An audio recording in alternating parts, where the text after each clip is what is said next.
মন্ত্রীর হুঁশিয়ারি, সপ্তাহ না ঘুরতেই আক্রান্ত পুলিশ। রাজ্যের সেচ মন্ত্রী সাবিনা ইয়াসমিনের বিধানসভা মোথাবাড়ি এলাকায় এবারে আক্রান্ত হতে হলো পুলিশকে। তবে যদিও এই ঘটনায় 3 জনকে গ্রেপ্তার করেছে পুলিশ। জানা যায়, মালদার মোথাবাড়ি বিধানসভা কেন্দ্রের গীতা মোড় এলাকায় নাকা চেকিং চালাচ্ছিল পুলিশ। সেই সময় একজন সেই ঘটনাস্থলে সোশ্যাল মিডিয়ায় লাইভ ভিডিও করতে শুরু করে। তখনই এক সিভিক তাকে লাইভ করতে নিষেধ করে। এই নিয়ে পুলিশের সঙ্গে বচসা বেঁধে যায়। খবর পেয়ে ঘটনাস্থলে পৌঁছয় মোথাবাড়ি থানার আইসি সহ বিশাল পুলিশ বাহিনী। এই ঘটনায় উত্তেজিত জনতার হাতে আক্রান্ত হয় মোথাবাড়ি থানার এক পুলিশ আধিকারিক রেজাউল করিম। পুলিশ এই ঘটনায় 3 জনকে গ্রেপ্তার করেছে। ভাইরাল হওয়া ভিডিওতে দেখা যাচ্ছে এক যুবক পুলিশের বিরুদ্ধে একরাশ ক্ষোভ উগরে দিয়ে এই ভিডিও করতে শুরু করে। অভিযোগ, পুলিশ যে গাড়িতে করে নাকা চেকিং করছিল সেই গাড়ির ইন্স্যুরেন্স সহ সমস্ত কিছু ফেল রয়েছে, অথচ পুলিশ অবৈধভাবে স্থানীয়দের গাড়ি দাঁড় করিয়ে টাকা তুলছে বলে ভিডিওতে দাবি করে সেই ব্যক্তি। এমনটাই শোনা যাচ্ছে। যদিও ভাইরাল ভিডিওর সত্যতা যাচাই করেনি ক্রাইম প্রেস বেঙ্গল নিউজ। সেই ভাইরাল ভিডিওতে দেখা যাচ্ছে কয়েকজন সিভিক পুলিশ বাধা দিলে এই ঘটনা ঘটে যায়। এদিকে এই ঘটনার পর একাধিক প্রশ্ন উঠতে শুরু করেছে, কারণ ভুয়ো ভোটার চিহ্নিতকরণ নিয়ে মালদা কলেজ অডিটোরিয়ামে তৃণমূল কংগ্রেসের এক কর্মী সভার আয়োজন করা হয়েছিল। আর সেখানেই পুলিশের বিরুদ্ধে ক্ষোভ প্রকাশ করেছিলেন সাবিনা ইয়াসমিন। তিনি বলেছিলেন, পুলিশ প্রশাসন নিয়ে বহু জায়গা থেকে অভিযোগ আসছে। পুলিশ যদি কোনো অন্যায় করে তাহলে কেবলমাত্র অঞ্চল সভাপতি নয়, পুরো অঞ্চল কমিটি থানায় যাবেন, থানা ঘেরাও করবেন। অভিযোগ উঠতে শুরু করেছে মন্ত্রীর এই উস্কানিমূলক হুঁশিয়ারিতে কি সাহস পাচ্ছে সাধারণ মানুষ? হাতে তুলে নিচ্ছে আইন। Bureau report, crime press Bengal news. বলছি, পুলিশের ভূমিকা নিয়ে এর আগে মমতা বন্দ্যোপাধ্যায় প্রশ্ন তুলেছেন, আপনিও আজকে তুললেন। কোথায় কোথায় পুলিশ এই ভূমিকা যেটা দেখছেন আপনার খারাপ লাগছে, বা দমন পীড়নের নীতি চালাচ্ছে তৃণমূল কর্মীদের ওপরে? দেখুন, বলাটা ভুল। তৃণমূল কর্মী পরের কথা, সাধারণ মানুষের উপরে এমন কিছু ঘটনা ঘটছে যাতে আমরা কিন্তু খুব ক্ষিপ্ত। আমরা সাধারণত কি এতদিন দেখে আসছি যে মানুষ পাবলিক রিপ্রেজেন্টেটিভের উপরে ক্ষুব্ধ হয়, তাদের ভূমিকায় ক্ষুব্ধ হয়। কিন্তু আমি যেহেতু খুব গ্রাসরুট লেভেলে কাজ করি, বুথে নেমে কাজ করি, মানুষ কিন্তু পুলিশ প্রশাসনের উপরে ক্ষিপ্ত।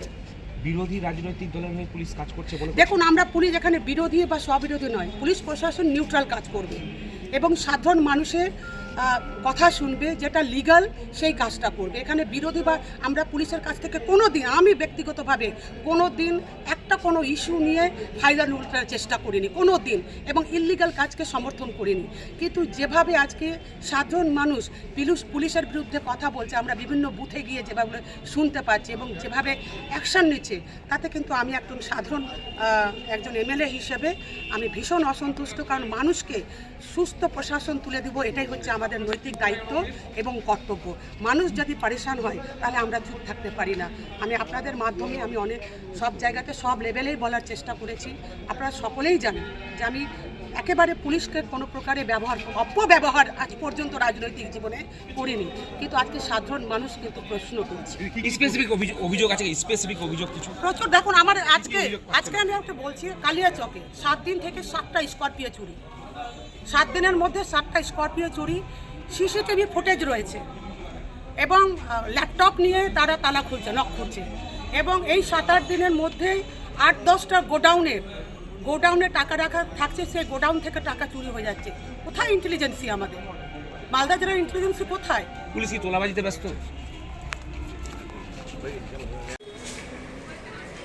কালকে যেটা মোথাবাড়ি বিধানসভায় ঘটেছে সেইটা ঘটনা ঘটবে এটা আমরা ভেবেছিলাম, কারণ মালদা কলেজ অডিটোরিয়ামে রাজ্যের মন্ত্রী যেভাবে পুলিশকে হুঁশিয়ারি দিয়েছিল যে পুলিশ কোনো কাজ করছে না, পুলিশ নিষ্ক্রিয়।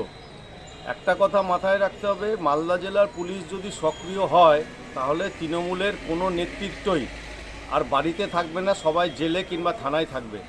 সেই জন্য উস্কানিমূলক কথাবার্তা বলার জন্য যে ঘটনা হরিশ্চন্দ্রপুরে সিভিকরা ঘটিয়েছিল সেইটার মুখ ঘোরাবার জন্য কালকেও অনেক গাড়ি ঘোড়াতে চেকিং হচ্ছিল, এবং এমন গাড়ি ঘোড়াতে চেকিং হচ্ছিল যেসব গাড়ি ঘোড়াতে কাগজ আছে সেই সমস্ত গাড়ি ঘোড়াও কালকে মোথাবাড়িতে চেক হচ্ছিল।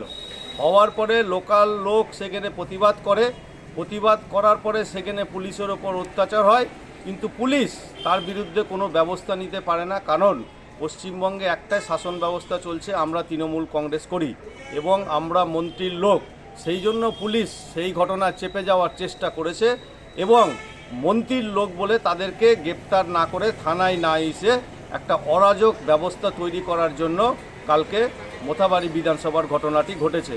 ভারতীয় জনতা পার্টি বারবার বলছে পশ্চিমবঙ্গের শাসন ব্যবস্থায় যেন পুলিশ নিরপেক্ষ থাকে, না হলে কিন্তু পুলিশের নিয়ন্ত্রণের বাইরে যদি চলে যায় মানুষ, তাহলে মানুষকে কিন্তু পুলিশ থামাতে পারবে না।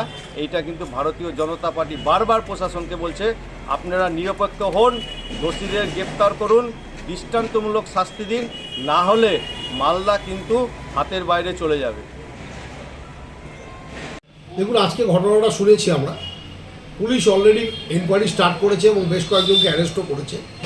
এই বাংলায় আপনারা সকলেই জানেন রুল অফ ল এখানে এস্টাবলিশড আছে, কাজে পুলিশ এনকোয়ারি করছে। যারা অ্যারেস্টেড হয়েছে তারা দোষী না নির্দোষ সেটা প্রমাণিত হবে, আর অ্যাকর্ডিং টু দ্য এনকোয়ারি যারা যারা দোষী সাব্যস্ত হবে দে উইল বি পেনালাইজড।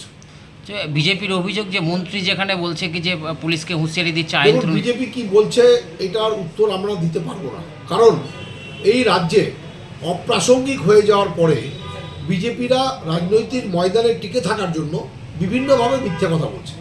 কাজে এই রাজ্যে বিজেপি অপ্রাসঙ্গিক, কারণ আপনারা দেখেছেন যে যারা বিজেপির বিধায়ক তারাও একে একে আমাদের দলে জয়েন করছেন। তো স্বাভাবিকভাবেই বিজেপি শাসিত যে রাজ্যগুলো আছে সেখানে অপরাধ সংগঠিত হলে যারা অপরাধী তাদেরকে ফুলের মালা দিয়ে বরণ করা হয়। কাজে বিজেপির মুখে বড় বড় কথা মানায় না। আপনারা বাংলার মানুষ রায় দিয়েছে মমতা বন্দ্যোপাধ্যায়ের পক্ষে, আর বাংলার মানুষ বারবার করে প্রমাণ করেছে এই বাংলা বিরোধী যে বিজেপি তাদের সাথে বাংলার মানুষ নেই। বাংলার মানুষ মমতা বন্দ্যোপাধ্যায়ের সাথে আছে, আমাদের মামাটি মানুষের সরকার তৃণমূল কংগ্রেসের সাথে আছে।